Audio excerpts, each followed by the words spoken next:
India has joined an elite group of nations to reach extreme ocean depths after two Indian aquanauts, Raju Ramesh and Commander Jatinder Pal Singh, retired, completed record dives to 4,025 meters and 5,002 meters in the Atlantic Ocean on August 5 to 6, 2025.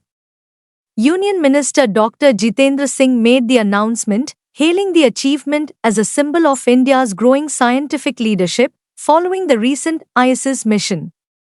The expedition strengthens India's deep ocean capabilities and supports its blue economy goals, tapping vast marine resources for economic growth, the minister said. Conducted with Francis Ifremer using the submersible Nautile, the 7-hour mission gathered critical operational experience for India's upcoming Samudrayan mission.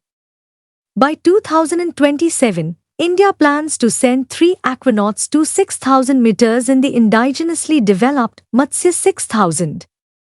Dr. Jitendra Singh further said that India's exploration of the high seas and space would go simultaneously. And as I said, we have tried to plan it, though not fully consciously, to simultaneously move on, both in space and the deep oceans. And I'm sure this Jugalbandi will repeat it next year as well, as Dr. Ravi Chandra was saying. When we have one Indian going up in the space, Indian spaceship, we'll have one or more than one Indians going down, as he said, in the submersible, developed by India. So both the missions will be totally indigenous. They will be living up to the flagship mantra of Atmanirbhar Bharat and Make in India. And if you come back to the present voyage, which is being discussed, I think there are a number of similarities as well. While Subhanshu went up to the International Space Station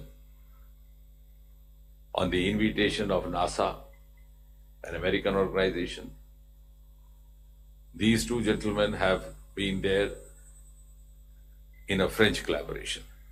So that was NASA, this was Ifremer. And of course, the institute which was taking a lead on behalf of the ministry was NIOT, which has come to be recognized as one of the premier institutes across the world, because we have the advantage of doing kind of ocean research and studies which are not available to other countries because of our geographical positioning on the coastal area of about 11,000 kilometers.